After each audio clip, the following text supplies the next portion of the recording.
hello everybody, and welcome to yet another wonderful session on your favorite YouTube channel, Bhanzu English Classes, your one-stop solution for all your math-related problems. So here we are with a brand new channel for all you math lovers or people who fear maths, and if you need help, we are right here for you.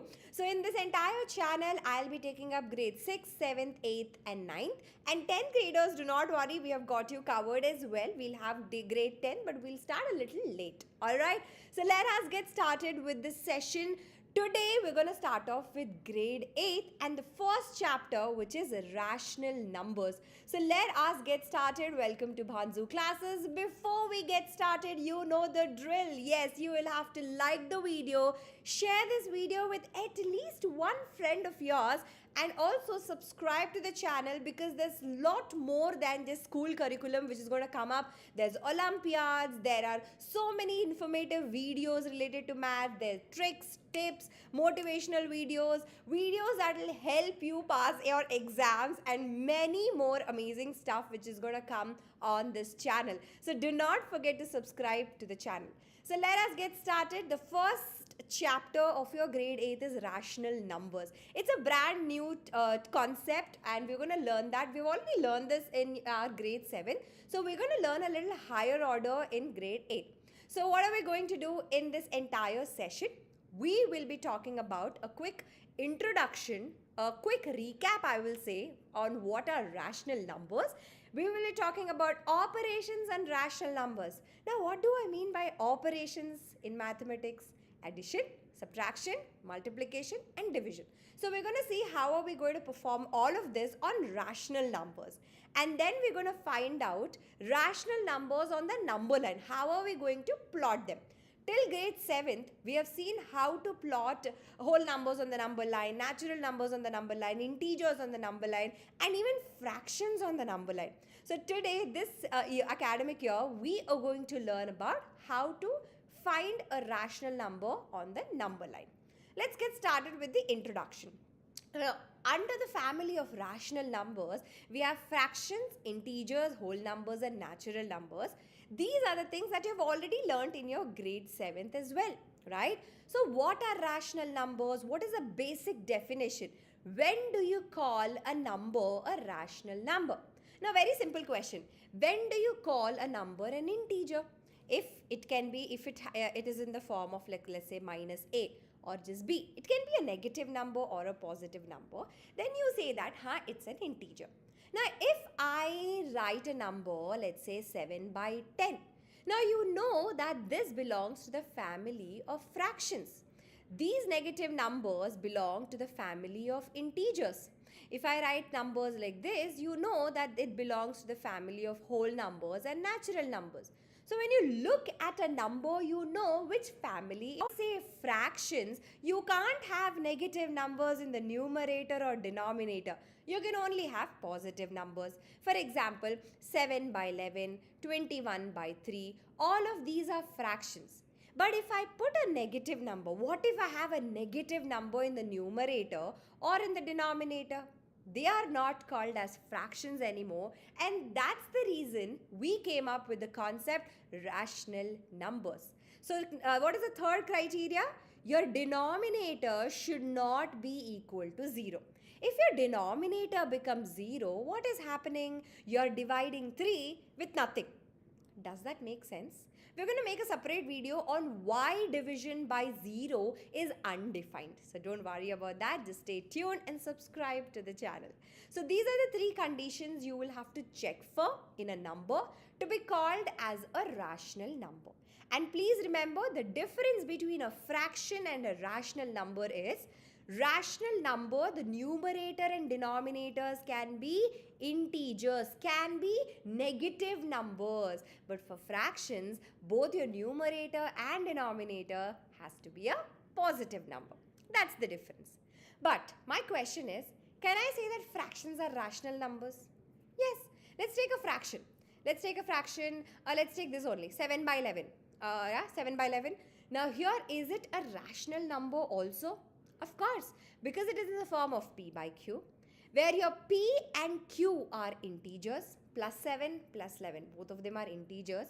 And your q is not equal to 0. It is equal to 11. So the three conditions are satisfied. So I can say that 7 by 11 is also a rational number. So what I want to tell you guys is all the fractions are rational numbers. All integers are rational numbers. All whole numbers are rational numbers. All natural, it is a whole number. It's so on. So you can't say that rational numbers are fractions, integers, whole numbers, natural numbers. No. But you can say that your fractions are rational numbers. They belong to the family of rational numbers. Integers, rational, they are rational numbers. Whole numbers are rational numbers.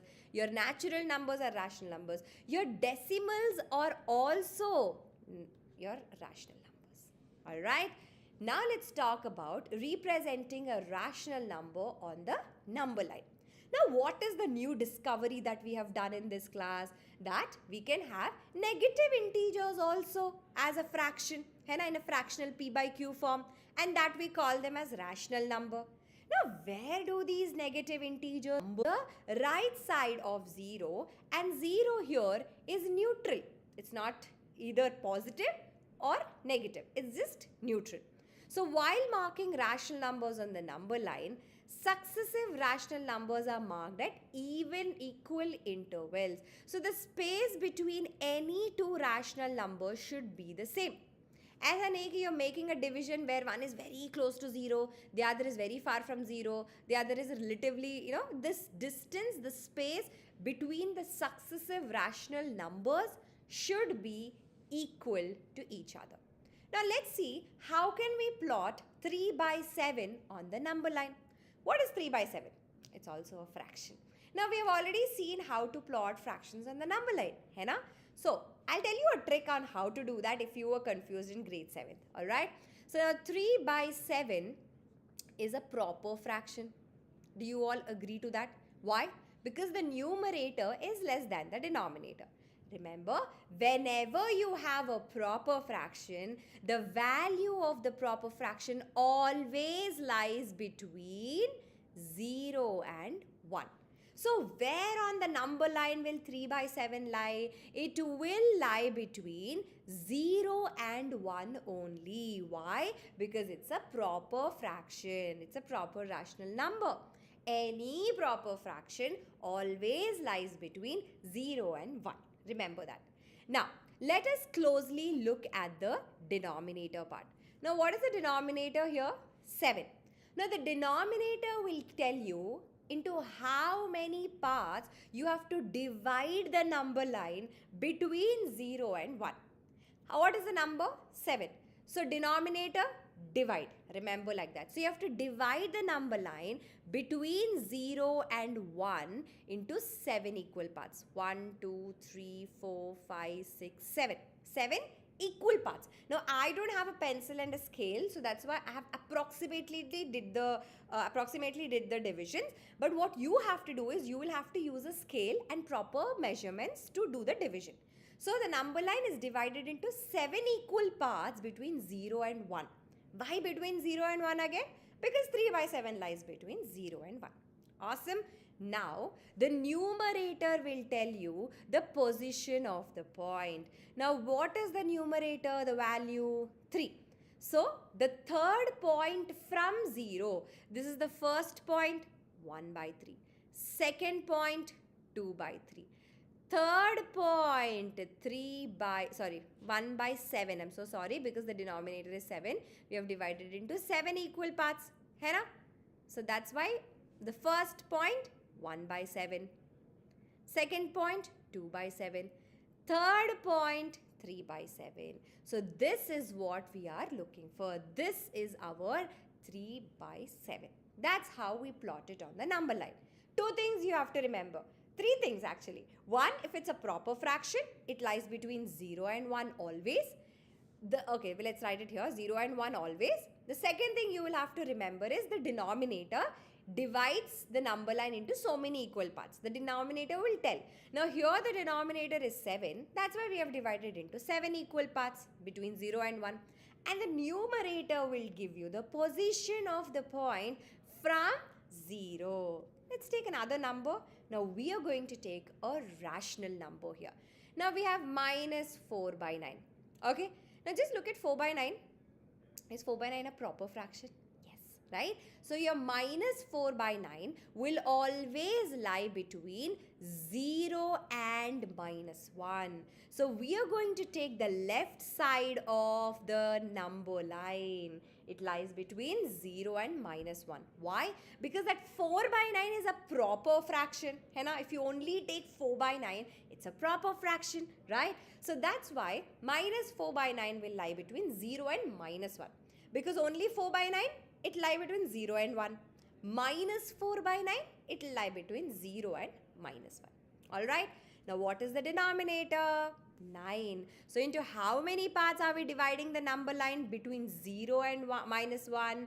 9 equal parts. 1, 2, 3, 4, 5, 6, 7, 8, 9. Wait, 1, 2, 3, 4, 5, 6, 7, 8, 9, 10. Yeah, we divided it into 10 equal parts. What I'm going to do is divide it into 9 equal parts again. 1, 2, 3, 4, 5, 6.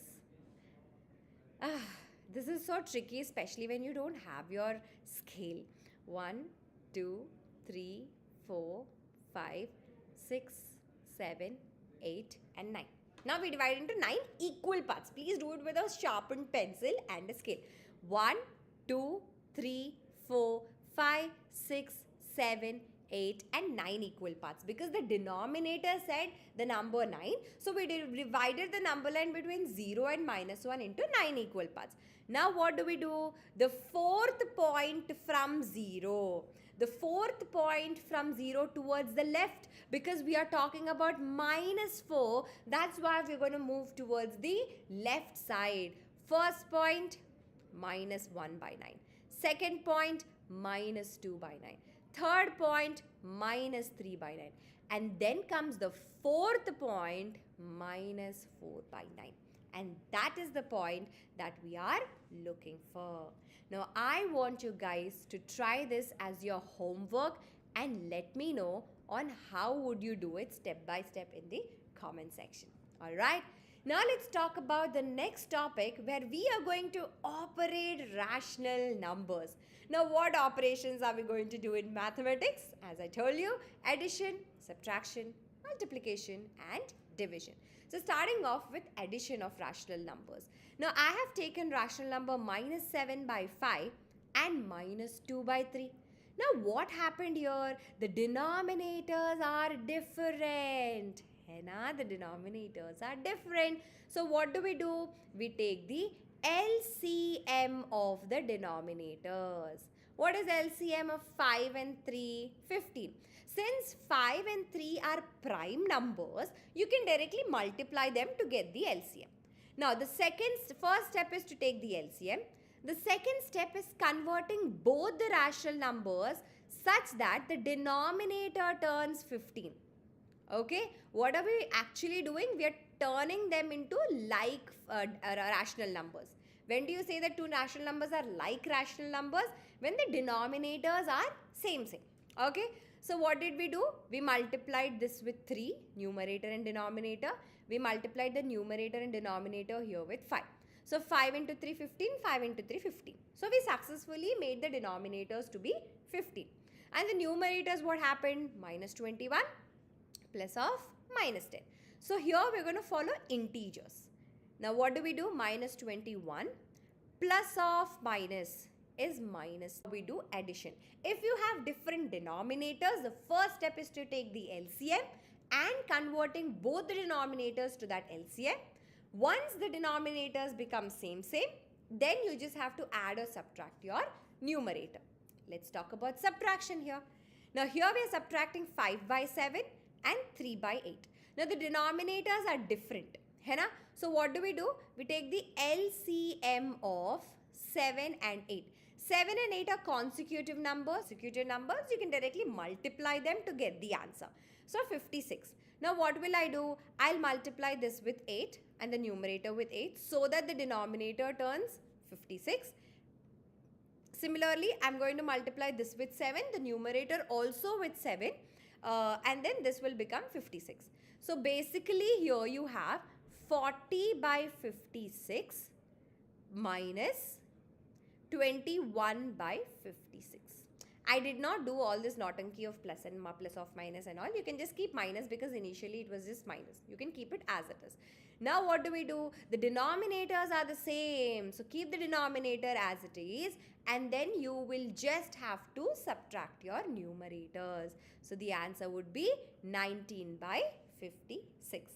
Just like how we did addition and subtraction of fractions. Remember, if you had like fractions, we added the numerator or denominators. Sorry, we added the numerators or subtracted the numerators. Yeah, keeping the denominator as it is. If we had unlike fractions, what did we do? We took the LCM of the denominators and then converted the denominators into that LCM. If converting them into like fractions, see, you had negative integers, right? So you just have to know the rules of addition and subtraction of integers. That's it. Multiplication 22 by 23. The reciprocal of 23 by 22 is 22 by 23. And then we multiply the numerator with the numerator and denominator with the denominator. 11 into multiplying minus 3 by 60 and minus 4 by 9. So what are we doing? We'll multiply the numerator with the numerator. Minus 3 multiplied with minus 4 divided by denominator. We're going to cancel out if there are any. 3 into minus 1, 3 into 3. 4 into minus 1, 4 into 4. Hai so and then multiply the numerators with the numerators. Minus 1 into minus 1 plus 1 divided by 4 multiplied with change, flip. Okay, keep the first rational number as it is. Change your division symbol to multiplication symbol and reciprocate or flip the second negative sign in the numerator. Alright. So in the next session, we are going to talk about the properties of rational numbers. And after that, we're going to solve your NCERT questions, questions and also the exemplar questions. So I'm going to make the playlist of the entire chapter. Just go through all of this and that's it. You would not need anything else before your exams. Alright? Do not forget to like this video, share this video with your friends and ask all the math enthusiasts who love maths, who want to learn maths in a very different and a fun way to subscribe to the channel right now. Thank you so much guys. It was a lovely teaching all of you. I am going to see you again in the next class. Until then,